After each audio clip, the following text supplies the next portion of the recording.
Hey people, your local horse enjoyer is coming to you today to discuss the most important and best race in Arknights, the Kuranta. And I can already hear you saying, "Wow Bionic, I can't believe you are making a video about Arknights Horsegirls. Could this be foreshadowing for a big Nearl video you're working on?" You could say that. There is definitely no other reason for me to be thinking of Horsegirls at this time, other than my beloved Nearl of course, because I love horses. The Kuranta are the race of horse people that call Terra their home. They are based on all members of the equine family, such as donkeys, zebras, and horses proper. As such, Kuranta possess horse ears and tails to signify their race, just like the Girls. Also, like the Girls, Kuranta excel at speed and stamina, unless you are specifically Gold Ship when I train her. While their stamina is not as impressive as some races, they more than make up for that with their speed. There are also many different subtypes of Kuranta. Most prominent are the Pegasus. They are Kuranta that downloaded the extra content. Faster, stronger, more attractive, better odds, typically blonde. They just won the Kuranta lottery. Legends even attest to Pegasi having golden blood, likely an effect of Pegasi having an increased likelihood of having light-based odds, but nonetheless, it is quite a positive legend. The Pegasi were once the ruling dynasty of Casimiras. Through their strength, they solidified their might over the other knight houses and formed the nation of Casimiras. Not quite as we'd know it today, but something close. Knights Mora are another subtype of Kuranta. Similar to the Pegasi, they also got some Kuranta DLC. They are known for having red hair, unlike the Pegasi's blonde, and instead of having light-based arts, they possess control over illusions. They are a nomadic people, never staying in one place for too long. The Knights Mora follow a tradition known as Kagan Quest, a coming-of-age ritual where a young Knights Mora leaves their homeland with only their weapons and swear a vow to bring back glory. Only once one completes their Kagan Quest do they become a true adult in Knights Mora society. And finally, unicorns, the last subtype of Kuranta that we currently know of. I would like to give you more information, but aside from having the horn unicorns are well known for, we don't know anything else about them. Not their odds, not where they come from, nothing. Kuranta, while not quite the most prominent race on Terra, can still be found across much of the continent. They are most prominent in Arknights Poland, Casimiras, and as such I shall give you a brief history of the horse's main homeland and the different horses. Don't want to turn this into a Casimiras centered video cause I have plans for that, so let's just hop into this. Within Casimiras, the horses would form a society based around knighthood. Originally small fiefdoms of knights, the threat of invasion from surrounding powers like Ursus and Sargon caused the knights to come together under the rulership of the Pegasi. This led to a society that held to a strict and rigid order. Nobles at the top, peasants at the bottom. Entire families organized around becoming a knight and defending Casimiras. All was well, and nothing bad ever happened under the rule of the noble Pegasi. Then, the Knights Mora nation attacked. Although initially successful in driving back the invaders, the Pegasi were eventually defeated, which resulted in them entering into peace negotiations with the invaders. As such, faith in the system built by the Pegasi began to falter, and within a year the rule of the Pegasi was thrown off by the other knightly orders. After leaving Casimiras, the Knights Mora would go to Sargon, where they would be decimated in a war against the demons. In the modern day, much has changed. The Kuranta have transformed Casimiras into a capitalist dystopia. While the traditional nobility still remain, they are mostly overshadowed by the capitalist class. The capitalist class has transformed the knightly tradition into the Casimiras Major. What was once the pursuit of those looking to protect their country is now a game to entertain the masses. The Pegasi, primarily represented by the Nearl family, hold on to the dying tradition of true knighthood, while the majority of Kuranta, backed by the capitalists, have become campaign knights or competition knights. Campaign knights are the standing military, and competition knights fight in the major. It's not super relevant, but the major doesn't just involve duels. They also involve races. Horse races. Uma Masume. Have I made this point clear? The Knights Mora also, much like the Pegasi, have been much reduced. After the battle with the demons, they have become increasingly rare. They mostly live in Sargon now, although some venture further afield. Despite their past as conquerors, now most resort to crime to pay the bills. How the mighty have fallen low. both Pegasi and Knights Mora. And in case you were wondering, the only known unicorn has been running around in Victoria for a few hundred years, mostly helping the Victorian royal family and plotting assassinations. And that's about it for general Kuranta lore. No need to drag you through a 15-hour lecture on fake horses. So if you just wanted the basics, this is your stop. However, I'm going to start running through some of the characters that are fairly notable. In what should be a surprise to no one, starting off with Nearl, the Radiant Knight. If you have been following me for any length of time, you have seen quite a lot of her. She is the granddaughter of one of Casimir's war heroes, Nearl, and a two-time winner of the Major. She rose to prominence in Casimir's society for being outspoken on her disdain for the commercialization of knighthood. As such, she abandoned her training as a campaign knight and became a competition knight to show these pretenders what real knighthood was like. Nearl obviously became the champion within short order. She is her after all. Eventually, Nearl's fame became a thorn in the side of the capitalist interests within Casimir's. Nearl realized that the government was likely going to kill his granddaughter and falsely accused her of being infected. This was grounds for her exile, and she was forced to leave Casimir's. While in exile, Nearl would meet with Shining and Nightingale, forming the Followers. Eventually, the trio would join Rhodes Island, where they would be involved in many operations, most notably the Chonabog Crisis. 6 years following her exile during the 24th Major, Nearl would return to Casimir's to save her sister Maria from a planned execution. She would springboard this return into her own major run, where she would claim her second major title. The capitalist class isn't too happy to have someone who believes in things outside of materialism running around, but she's essentially become too popular to kill. Not to mention, it's too much effort. Nearl would return to the Followers during the Victoria Crisis, where she lent her strength to Shining in order to save Nightingale. Keeping it brief, cause you all know eventually I am going to be touching on this in its own video. You were probably expecting me to cover another Nearl now, but no, it's actually Grani. I gotta include at least one regular Kuranta for quota sakes. Grani, despite not being a prominent character in the lore, is relatively important, for one major reason. She is the titular character for Arknights' first event, Grani and the Knight's Treasure. We wouldn't know it at the time, but this event would springboard into the Abyssal Hunter storyline, so you can thank the horses for 2 of Arknights' event series. Grani is a Victorian Kuranta. Her family immigrated to Victoria at some point in the past, so she is not from Casimir's, only descended from Casimir's.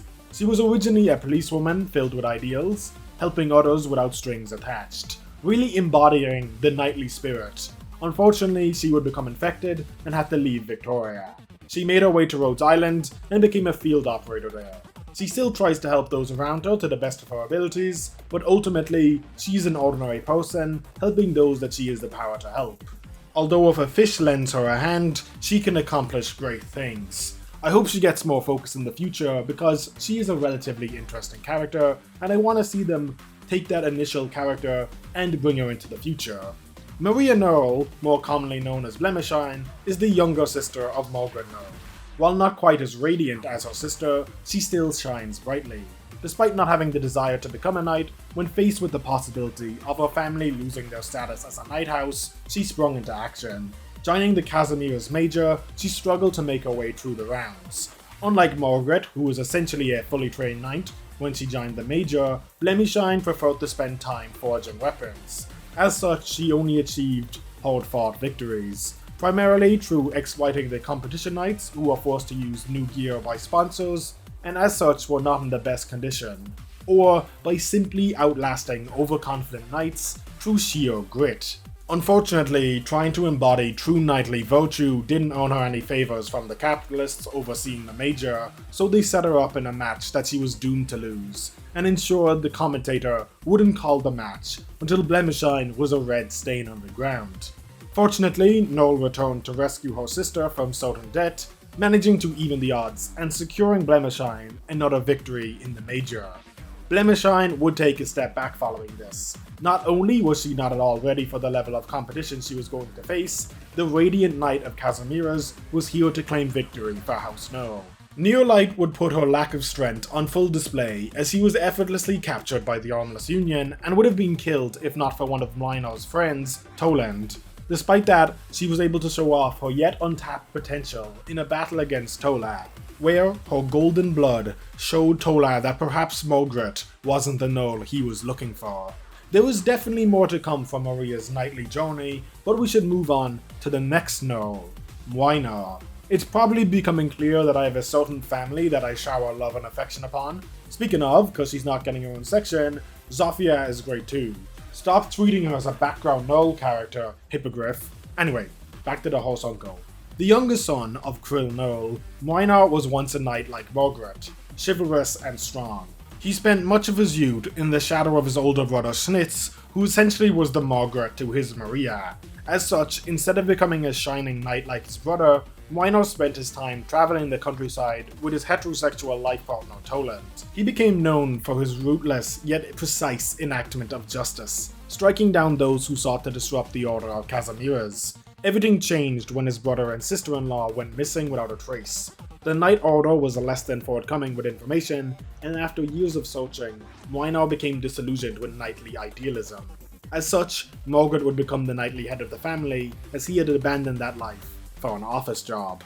He refused to support Nearl's first major run, believing it to be a child's fantasy, fit for one who clings to ideals. Nearl would advance without him regardless, and he did nothing as he was forced to leave the country. Years later, history would repeat itself during Maria's major run.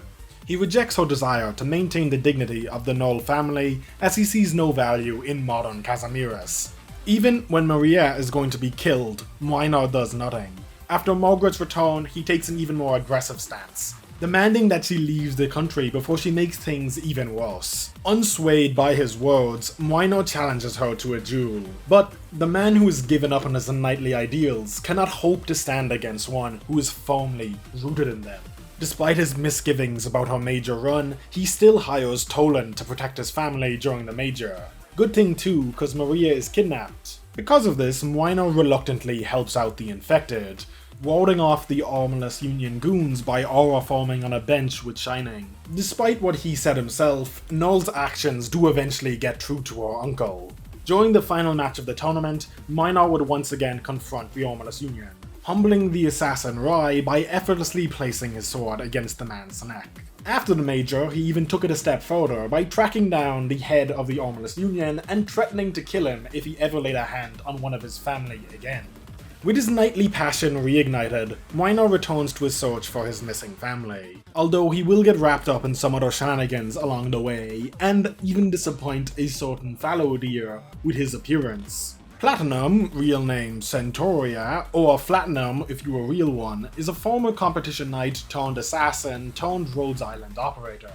Originally dreaming of becoming an idle knight, reality brought those dreams crashing down. Platinum would find herself as an assassin working for the Armless Union. For the most part, she was good at her job, although time would wear her down. Come the 24th Major, Platinum would be assigned to the Nearl family case. Originally, when it was just Blemishine, she would have been able to pull it off, but Nearl was a little out of her league. Failing to keep Blemishine as a hostage, Platinum was sent after the Doctor. Here, Gravel would stop her from laying a hand on them. Another failure. Finally, the Silverlance Pegasi, Casimiras' elite knights, would humble her again. Deciding enough was enough, Platinum attempted to escape the Union. She was almost killed during this, but luckily for her, the Doctor was in the area. She is rescued by Rhodes Island and ends up becoming an operator there. Her story ends there for now, and it seems unlikely that she will appear in a major role again in the next Nearl event. Maybe an event focused around getting rid of the Armless Union could give her some spotlight though, and I do hope she gets it, because I did enjoy Platinum for what she was. Narantuya is one of the few Knights Mora remaining within Sargon. She is a direct descendant from the legendary Kagan himself, that battled against the demons alongside Lugal Sargas, my goat. She would eventually leave her family and begin her life on the road as a bandit. Since then, she's been helping those around her in her own way.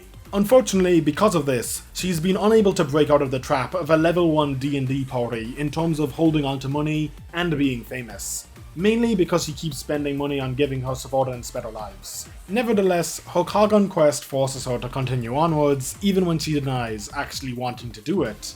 We've only seen her in action in Adventure That Cannot Wait for the Sun, so there isn't much to say about her yet. She is a precious gold failure, with most of her get-rich-quick schemes ending in failure. She tries to kidnap Pepe, she ends up drugged by a mummy and thrown out of a building. She tries to help a new subordinate get back a piece of her cultural history, she ends up getting one place too high in the competition. Every time she tries to do something for selfish reasons, the universe seems to bite her on the ass. Ultimately, she does manage to rescue Pepe by abandoning the treasure buried beneath the city, successfully saving the day by clogging a sinkhole with the gold. I'm hoping she doesn't just fade away into the background, but only time will tell what her fate will be and where her Kagan quest takes her. But there is another man on the Kagan quest, one who is not yet playable. Tola, another Knight's Mora, and the first NPC horse we are going to be talking about. Like Narantuya, he's a descendant of the legendary Kagan. He also got that shit on. Just look at the fit. Tola is fiercely dedicated to recapturing the glory of the Kagans who came before him, to the point many treat him as a delusional psychopath. Vo is basically a weed for Arknights Genghis Khan. After losing his parents and tribe, Tola left Sargon on his Kagan quest. He spent years wandering the wilderness before arriving in Casimiris, entering the Major to see the glory of the Knights, which left him disappointed. Capitalism had weakened the Kurantas of Casimiris, and he saw his competitors as entertainers more than knights. As such, Tola refused knighthood. It's only when Nearl returns that he sees the glory of the knights who battled the legendary Kagan. Similar to Nearl, he refuses sponsorship, which makes him an enemy of the capitalist class. But like Nearl, he is built correctly, so simply deals with any threat they send his way. He gets his chance to battle Nearl in the quarterfinals of the Major, where the two go back and forth. Ultimately, when the two are finally getting serious, Tola unleashes his illusionary arts, which gets him disqualified. He doesn't exactly take this well, and him and Nearl continue fighting, until Diciopolis, the Blood Knight, gets involved. Still not satisfied, that evening he ends up fighting with Blemishine, only calming down after seeing her golden blood due to her arts. Tola would inevitably be defeated by Diciopolis in their semi-final match, but he put up one hell of a fight. Ultimately, Tola leaves Casimiris behind, his Kagan quest taking him into the northern ice fields beyond Sami. He seemingly survives this ordeal, but who knows if we'll ever see him again. Finally, Clovisa, our second NPC, and only being covered because she is a unicorn. Clovisa is an ageless, one of Terra's enigmatic immortals. She has spent her recent time in Victoria, aiding the royal family for centuries. Most notably is that she planned and carried out the assassination of the Draco royal family, which includes getting Reed and Ablana's parents killed, as well as possibly influencing the events that led to Tallulah's father being killed. She even had Siege's father killed when he attempted to disrupt the system that she had helped build over the centuries. During the Victoria crisis, she would organize a grassroots rebellion against the Sarkaz occupation, but would take a backseat when Siege returned. At the time, I assumed this was cause they forgot about her, but in reality, Hippogriff had decided that she would play a more puppet master role. I am going to assume we will see more of her in the future, cause even with Siege running the show now, I can't imagine an immortal running around influencing politics is good for a recovering country. I'm gonna call it there. I could discuss more horses, but that would take away from the general overview this video is trying to offer. Yes, I love my golden horses, so you can expect me to talk about Nearl and her family more in the future. Just gotta pick the right moment. I hope you enjoyed this look into the horses of Terra. The Kuranta are my favorite Arknights race, and yes, it is entirely because of Nearl. Hopefully Arknights locks in with another series of Nearl stories in the near future, so I can get more of my horse wife. Also, we need an Uma collab. Not explaining that one, it should be self-explanatory. Shout out to the wonderful channel members. You are the horses to my capitalist dystopia, funding my endeavors into the future at a monetary cost. You are all truly wonderful. Y'all be good people, and I will talk to you in the next one.